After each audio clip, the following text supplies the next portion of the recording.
Menarik, ya. menarik. Oke, oke. Hmm, nah, sekarang aku jadi pengen abang ngasih pembeda nih Ya, antara anxiety ya. dengan kita overthinking Oh ya, sama analytical thinking yang sehat. ya, ya, Tiga ya. hal ini bedanya gimana? Gini, banyak orang pembeda sederhananya ya, overthinking dengan anxiety sebetulnya. Analytical thinking itu biasanya dengan critical thinking nantinya. Cuman yang menariknya itu adalah dalam kehidupan sehari-hari, banyak orang yang overthinking, overthinking, overthinking gitu loh. Tolong dipahami, overthinking itu berangkat dari trauma masa lalu. Karena kita punya pengalaman buruk di masa lalu, kita mencoba memikirkan segala kemungkinan-kemungkinan yang terjadi kalau kita melakukan sebuah tindakan. Itu yang membuat overthinking. Mereka-mereka yang masa lalunya itu tuh happy-happy saja, tidak ada kesulitan-kesulitan, Tidak ada trauma. apa yang mau ditraumakan, di overthinking kan? Karena mereka tahu biasanya juga akan berhasil. Akan muncul kepada mereka-mereka yang banyak menemui kegagalan. Dan itu sebetulnya tidak ada masalah.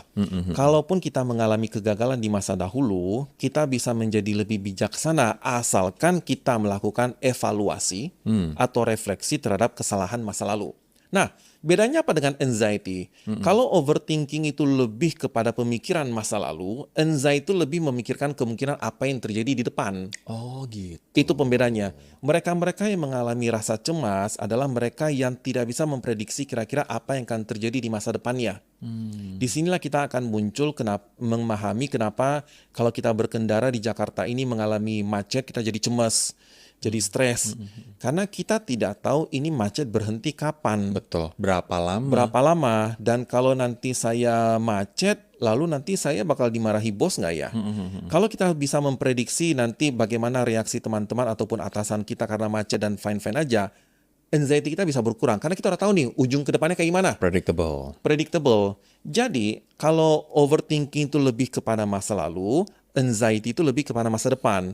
Bagaimana cara mengatasinya? Yes. Anxiety itu bisa kita kurangi dengan mengetahui apa kira-kira output alternatif kemungkinan-kemungkinan terjadi. Anxiety bisa kita turunkan. Kita bisa tahu nih kira-kira nanti luarannya seperti apa.